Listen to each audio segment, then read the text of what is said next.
unless it is still going to be this core Leshrac somehow. If they wanted to put Dendi on it in the mid lane, it's looking to maybe be potentially a Funnick Shaker off lane. Yeah.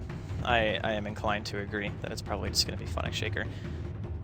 Saneko plays a really good Shaker, though. He does. He plays a really good everything. To be fair, Artstar plays a good Shaker as well. I think we saw in Dream League at least sometimes. They did switch it around. Yeah. And well, so Cloud9, they ban out. Oh, they think it's position 1 Lesh. Or mid Lesh. Or mid Lesh, yeah. Mid Lesh. It's going to be interesting to see what Na'Vi do want to pull out the bag here. With the final ban here as well, looking at Cloud9's lineup, it's a little bit more you can kind of anticipate what they're going to do in terms of the lane, so almost certainly still looking for that Bone 7 off-lane hero. Yeah, I wonder if they'll pick Bat again. I did play earlier today. They lost that game, didn't they? That was, well, yeah, because they were... Yeah, they did lose, but I don't think it was because of the Bat. I think Bat's still very good, and Bone 7 is obviously one of like the better Bat players that you're going to run into. Or maybe they take Darkseer away from Na'Vi. I think it could still end up working out pretty well for them. Let's see what they do decide to opt for here. I mean, so with the kind of lineup that Cloud9 have, picking up the Visage and the Dazzle, is that just a very good kind of trialing to have to protect and create space for EE on the anti-mage? It is good at protecting because both of these heroes actually deal quite a bit of damage. Like Dazzle's auto attack and early game base damage are pretty good. Visage doesn't really have good armor, but Grave Chill is like, you can't trade against it, right? Because I think it's 32% attack speed and movement speed that you just lose. So if you get that cast on you and the Dazzle's nearby, you kind of just take like a ton of right clicks and then you have to back off. But Cloud9, what offlaner are they going to go for? They actually have Tusk available. Actually, that's a good point. Tusk hasn't been touched at all this draft. I don't know if Tusk is good here for them. While picking it into a Shaker, Leshrac. Yeah, it's like a super risky team to play a Tusk against.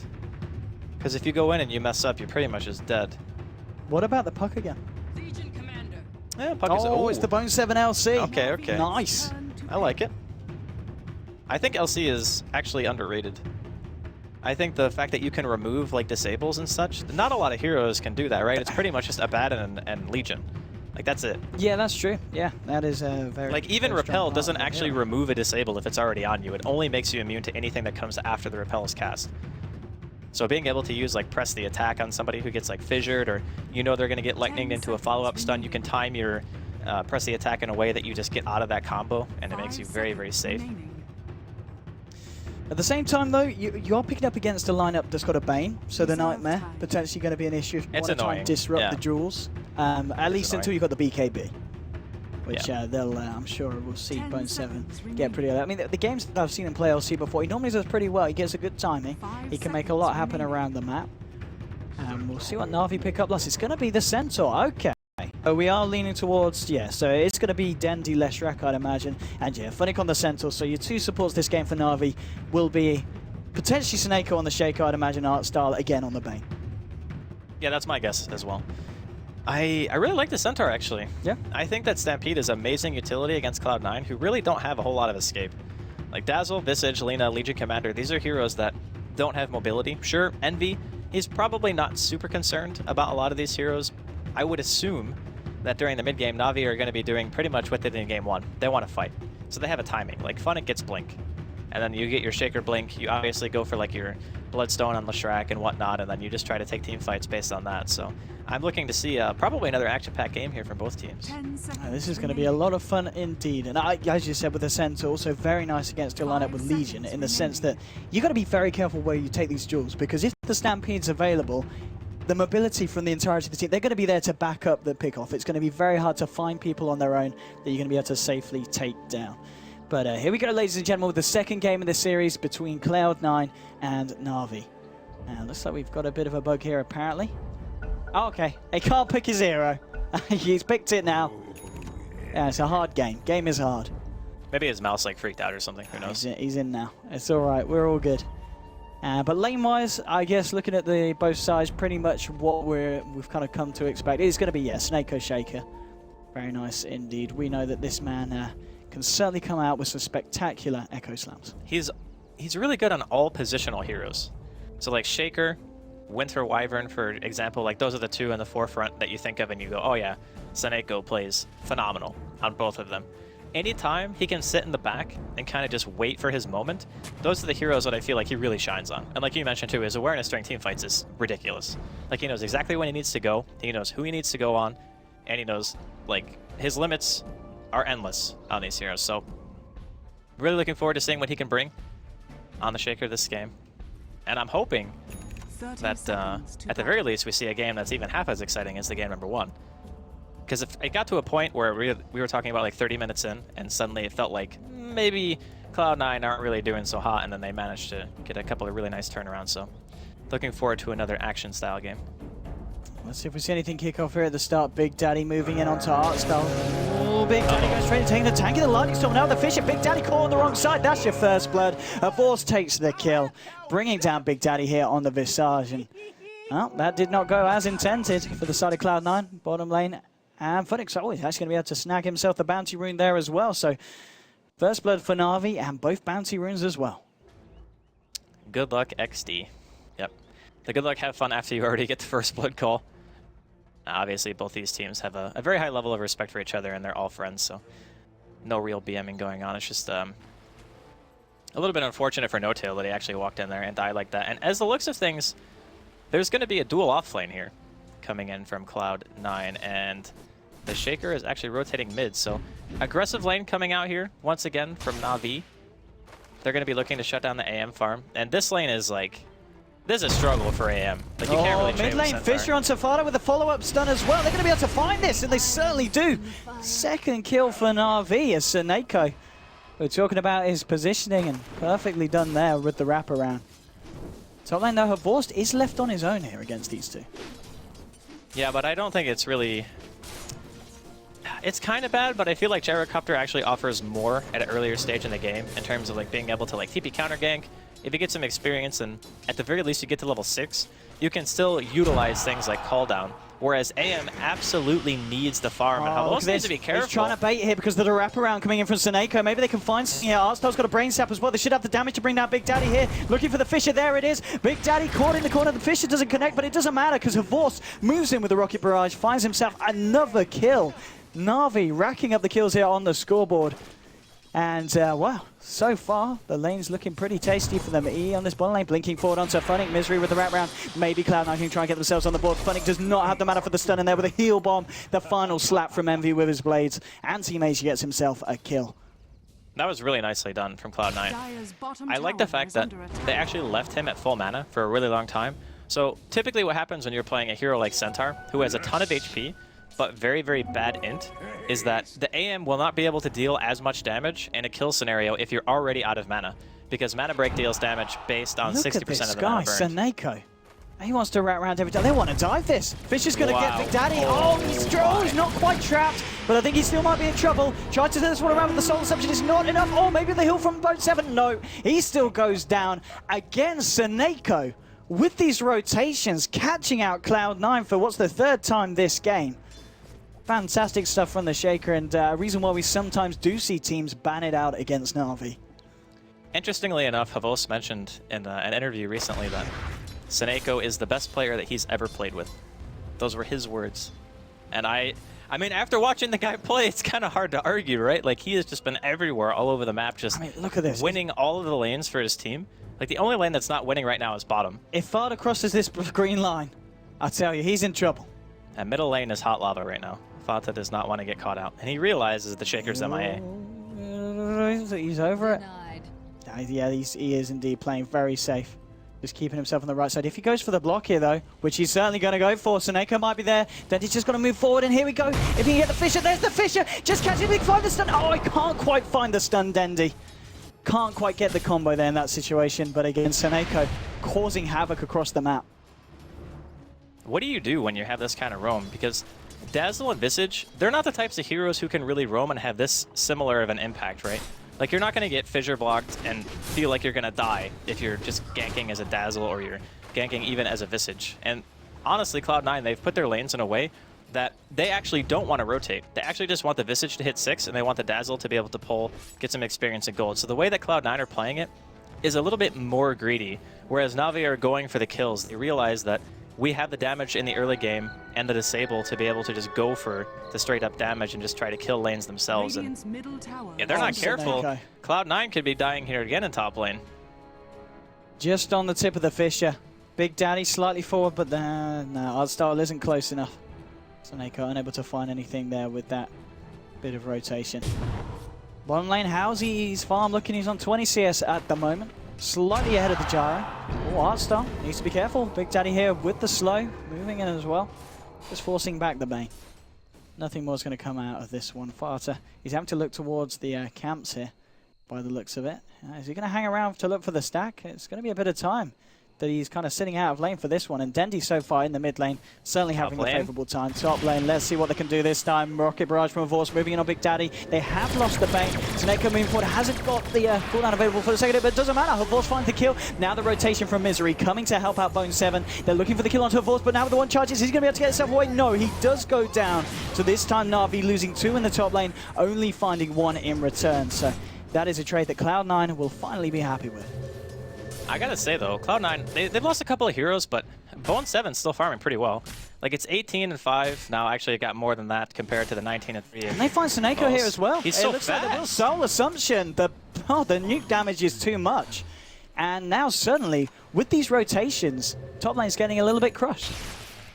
Honestly, I'm not really sure how you're supposed to fight against that. Like as Shaker, if you don't get the block and a gyro's not there for the damage output, you really can't do much of anything. And not really many people pick LC in the first place, so it's very hard to get a real good gauge of what the hero is capable of, and he just basically got rammed. Ow, the Nightmare and the Courier hit, but he's not got nearly enough damage here. There's going to be CPs coming in as well. Dendy, he's looking for Fardo. He's going to try for it. Misses the stun though. Fardo getting healed up. It doesn't matter. That's 1 kill. Bone 7's actually TP'd himself, and now with Seneko wrapping around with the Enchant Totem and the Slap. It's a double kill for Seneko on the Shaker in the right place at the right time, and that is a rotation that they committed the Bone 7 Legion to, forcing him to leave his lane. And as we were saying, he was having a good old time up there, so he is not going to be happy with that movement. Well, I can understand the idea of wanting to save your mid player. Like, that part makes sense to me. Like, you see the stun come out, you just heal him and bottom. Funding, taking a bit of damage here. He's got fairly tanky. He's got the juke shoes on, though. I think he might still be dead. NV6. Just trying to create some type of mid lane time and space. Good Dendy and Seneko yet again. They get Farter. Varnick does go down, so it is another trade. But honestly, Seneko, how many kills has he been involved in this game? 7 of the 8 on this Earthshaker. His kill contribution is off the scale. And the thing is, he's also managed to find time to stack between him being involved in every single one of the kills pretty much outside of 1 for his team. So this guy is just an absolute beast. Like, he's having a phenomenal game once again. But we also have to consider that Envy's got 2 kills right now. He's got Treads, he's working his way towards Perseverance, he's already got the Ring of Health. So his early game, it's not really being stunted too much, and he's pulling ahead in farm. Top lane, Artstar here with the Nightmare to Bone 7, Force with the cooldown, he's got a Rocket Barrage available as well. Here we go, can they bring down Bone 7? The Fisher from Seneko from downtown, holding him in place. Seneko moving, and he's got an Enchant Totem as well. Seneko again with the rotations, can they kill Bone 7? Bone 7 trying to juke this one out to the sideline. Soul Assumption bringing Artstar low, and then finally Bone 7 will bring down the bait. Seneko is trying to do it, he's like, guys, I need some kind of backup. And Force says, I want to come in, but the Soul Assumption, the right click, it kills the Force. Bone 7 took the tree, Seneko's like, I just want to kill this man. There's going to be the duel here from Bone 7. Is anyone going to die? Is Seneko's still alive? No! Oh my God! What? This Earthshaker, this man, he does go down. Deadly now with the rotation will be able to clear down Big Daddy No-Tail as well. Na'Vi do lose the gyro and Seneko, but this man, I can't quite believe what we're seeing on this Earthshaker. He dueled too early, man. He just dueled too early. If he had waited like maybe even 3 more seconds to duel, I think it would have been a little bit different, but it's hard to say. The enchant came off cooldown, the duel ended, he just didn't really have enough damage because No-Tail was out of mana. He couldn't soul assumption or anything like that. That was heartbreaking to watch. Like, I can see that situation, and Bone 7's feeling very confident. It's like, okay, I'm not going to die actually. But maybe he thought the enchant was going to come out sooner, and Bone 7 again, top lane. Let's have a look what's going on. Bone 7, he's going to throw his life away there as Dendy now in a killing spree picks that one up. And it is 8-11 at the moment on the board. Seneko's moving in. He has got this Fisher available. And Big Daddy keeping himself right back in this situation. And Seneko, Dendy, and Havorce will simply start to push down on this tier 1 in the top lane. Well, this whole time, Iisama. How's his farm looking? He's going to need our energy, I think. He's going to need a lot of energy, and he's doing very well for himself. Top lane, the birds. Big Daddy trying to do what he can to hold down this push. He will lose one of them here. Hasn't got a resummon as well. In fact, that was just off the back of a resummon. Yep. So he's going to have that single bird for a good 2 minutes now. And Lina, oh, sorry. Mid lane, Artstar was trying to find the levels. I'd imagine that was the quick old Laguna Blade bottom lane. Funnick moving in with Dendy here with the Stampede. Should be able to find Misery. There's no TP for you, my friend. Funnick wants to try and fight it, but he can't. Misery with the heal's going to keep himself alive here. Envy did mana void Dendy, but it wasn't enough. Dendy on the retreat. Funnick now trying to duke this one out through the tree line. Should be okay and will be indeed able to get himself back behind that tier 1. So no one dying here on the bottom lane. That was a really weird mana void. Maybe he just threw it out because he didn't want Denny to come back into the team fight. Envy blinking forward. He's going to have to blink himself back out. Artstar's actually here. Artstar's got a Fiend's Grip as well. I think Envy's almost certainly dead, yeah. There goes the Fiend's Grip. No, the TP got cancelled. The TP was cancelled. Funny, does he have enough for a stomp? No, he doesn't. Gyro. He was a little bit low. Maybe they can find the kill anyway. Envy, of course, doesn't have the mana to blink away here. He's going to try and give it the old rundown, get himself out, and he's actually going to live because of that. Havorst, I believe it was Havorst coming in that cancelled the TP. Yeah, he was too low to TP. He thought that he would probably just end up dying or something. I'm not sure, but that was what an awkward exchange these games have been. It just seems like maybe both teams are just super nervous, which is understandable, right? But there's a lot of really weird plays going on. There certainly is indeed. Bone7 putting some pressure on the top tower. Dendy smoked up with his pal, Saneko. Saneko, what's he going to achieve here? Moving towards the bottom lane. We've got both Misery here on the Dazzle.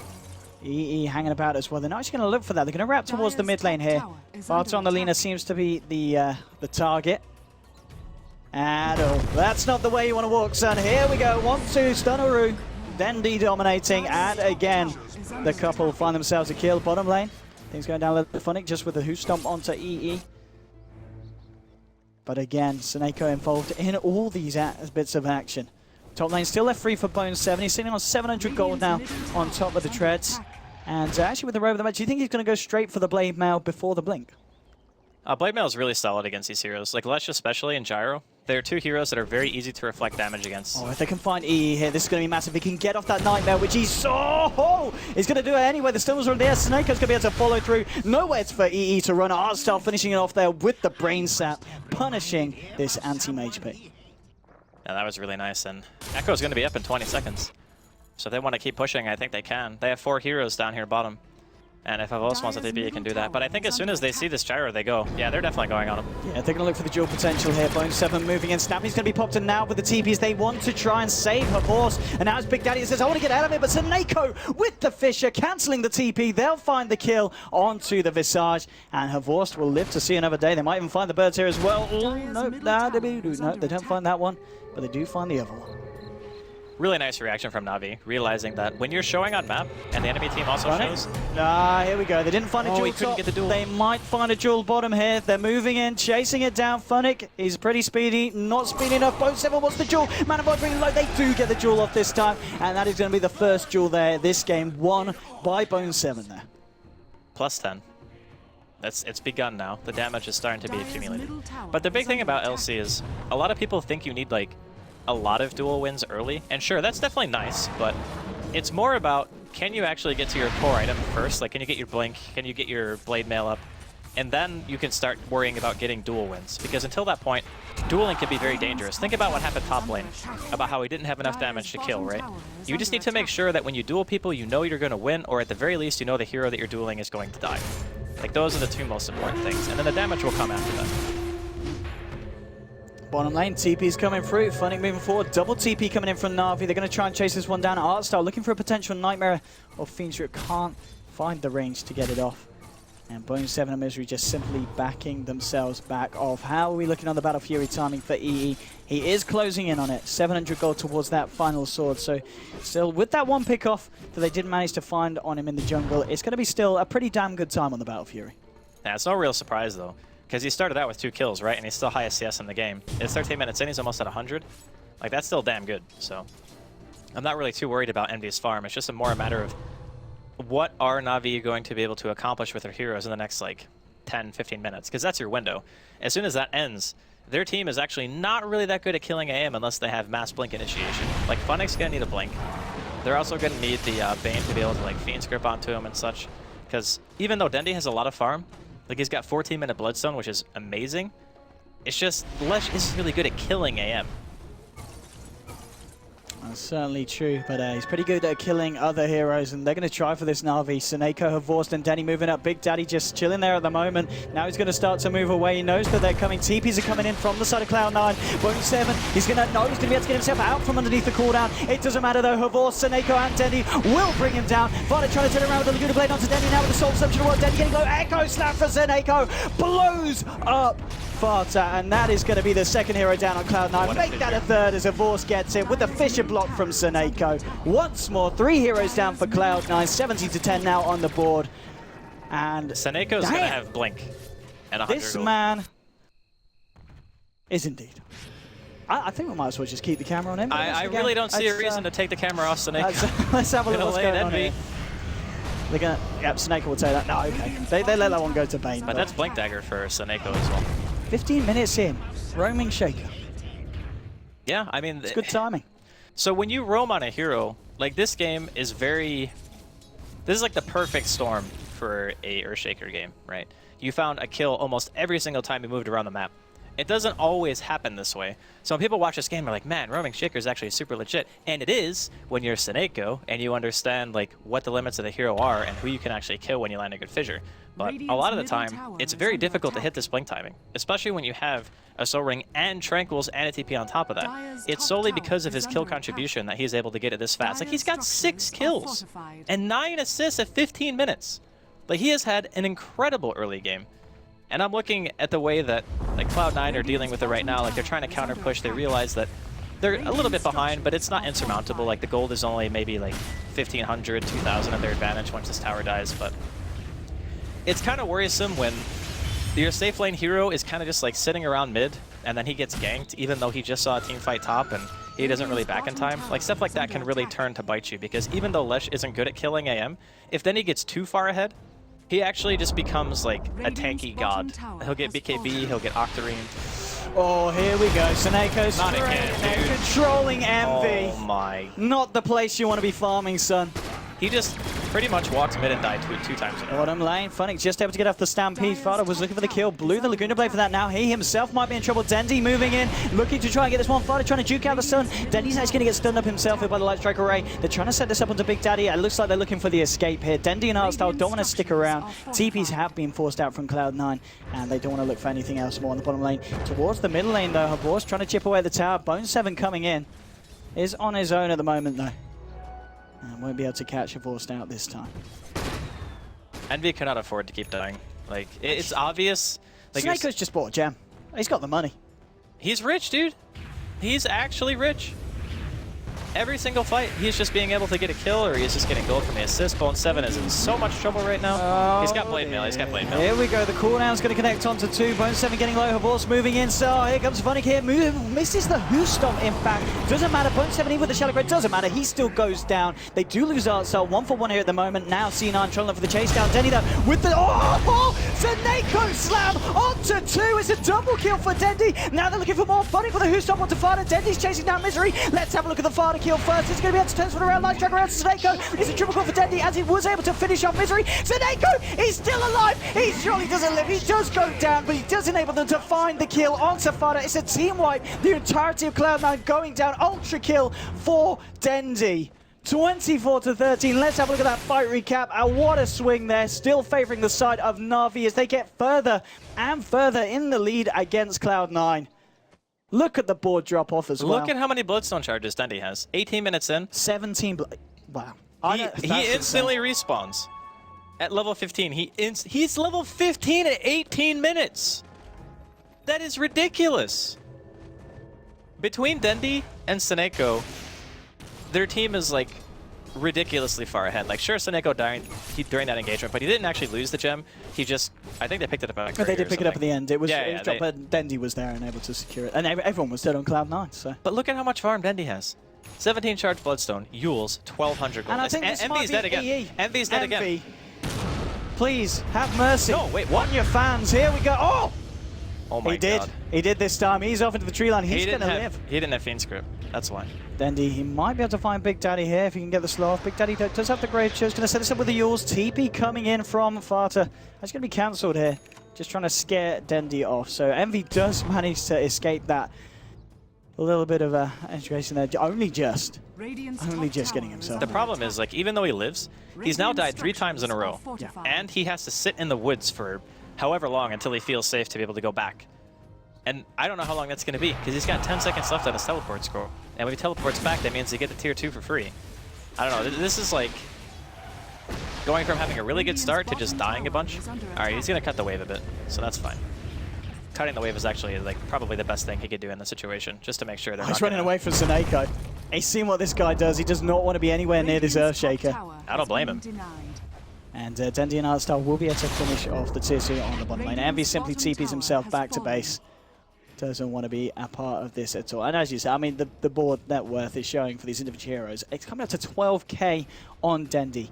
He's almost 5,000 about almost 4k ahead of Envy here on this anti-mage. But of course, Cloud9, being Cloud9, if they can buy themselves time, get it to a 60-minute match, it is an anti-mage.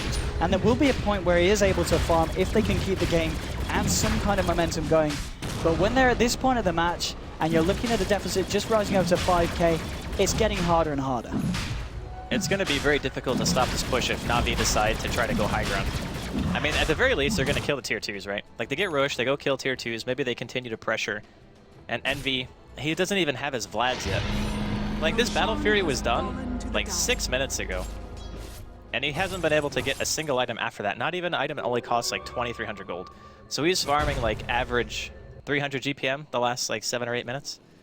With an AM that has a Battle Fury. Like, that is not good enough. Like, he needs to be able to recover. And I'm not sure who on his team is supposed to be the one to buy time for him. Because even Fata, like, yeah, he's got his Yules, he's got a point booster. But he is nowhere near as farmed as Dendy. With this invis, he wants to make something happen. He's going to go for the Dazzle. He has backup of Seneko as well. Misery is already dead. Godlike streak now for Dendy here on the top lane. As yet another pickoff here for the Blue Horse. I think we now know why Leshrac is not really let through that much. It's understandable. Yeah, I think we've gotten a pretty good picture of why this hero was banned so much. But in capable hands, I mean, Dendy's obviously a great player, so he was given a pretty good matchup. Like, it's probably still Lesh favored, like 60-40 or something like that. And he's been... oh, here we go. Fiend's Grip, Hearthstone with the double edge. He's going to go down. Funnick with the kill. Another pickoff, and this is Vada down with 50 seconds on the timer. No buyback in sight for the Lina. I gotta say, Na'Vi have been playing very well both these games. Even in game 1, oh, Envy, no way. He doesn't die here, right? Right? He doesn't die here? It's going to be close. Where's he blink to? Forward. Okay, he's gone for the blink juke. Nice. Yeah. Smart stuff there. I almost thought Dendy would just go like straight Hex and just like skip BKB. But it is very scary to worry about like not spending too much mana. Because if Envy blinks in, and he has even level 2 Mana Void, you're still taking almost like 1-to-1 damage in terms of how much mana you're missing versus how much the Mana Void does. So I understand why he's going back for BKB at this point. Here we go. Enzy, tier 2 will drop in the middle lane. Cloud9. Envy's just going to start cutting waves, I think. He doesn't really have a choice. This is where he gets his farm game on. You know, he's got the Vlads. He's got the Battle Fury. He's just got to kind of cross his fingers, hope that the rest of his team can hold off the aggression of Na'Vi to create him space to get this farm. But I don't know if they can. Dendy leaning forward here with the Yules onto 0.7, almost getting in. But oh no, there's even the chance for a shallow grave because Funnick's there with the Hearthstone. Oh, Seneko onto Fata. That's 4 heroes down. Envy is left there all on his own, just clearing the creeps in the mid lane. But it doesn't matter because Na'Vi, well, actually, maybe it does. It's no, it's kind of slowing down the push a little bit. Yeah, but this is the thing, like, oh, maybe it is enough. They don't have the damage. They don't have the damage. Yeah. The creep cutting is actually going to keep their base alive, so Envy did the right thing here, realizing he can't team fight, knowing that the only play is to try to just delay them from killing the base. Oh, Star, he's giving it his best here, though. I mean, he's trying. He hits for a menacing, like, 16 damage. We can do it. The power of teams, the power of friendship here. Friendship, yeah, there we go. There we go, friendship. It does, no, okay, it's probably... The creeps bottom are taking the back door, yeah. Rather than the power of friendship.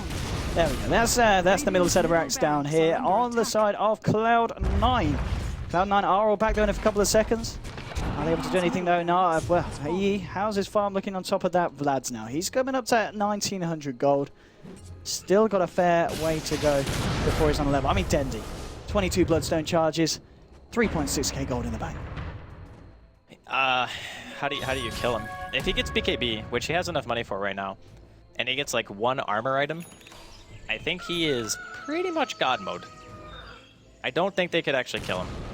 Like in the last game, we talked about Havos and how tanky he was. It's a relative term, like how tanky he is versus the kind of item progression that Cloud9 actually have right now. Since Fata doesn't have Aghanims, and their AM is not really super farmed, it's kind of just like how much tankiness he has relative to what the items of Cloud9 are looking like. It just doesn't really look that great at the moment. And a man we haven't really been talking about, Funny. 24 minutes in, he's got himself an Aghanim Scepter. That is actually... And that's pretty much Bone 7, you're never winning a duel again. Yeah, that's what I was just thinking. It's like, if you pop that during a duel, how are you going to win? How many duels is Bone 7? It's just that one duel. It's just the one duel. Just the one duel. Yeah. Everybody gets one. Let's see if we can get another one before this game is over. Cloud9, we know that they are the comeback kings.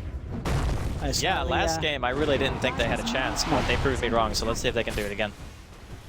So, here we go. Na'Vi up to the high ground, onto the tier 3 as well. Worth noting, Seneko, he had the money to do so, so why not? Oh, Seneko, there we go, straight onto Bone 7 and Varda. Misery's going to get blown up straight away by Fudding. Varda, he's getting low, he's going to go down as well. GG's called. Cloud9, they can't take it anymore. Bone 7, he disconnects straight away. He was not happy with the duels.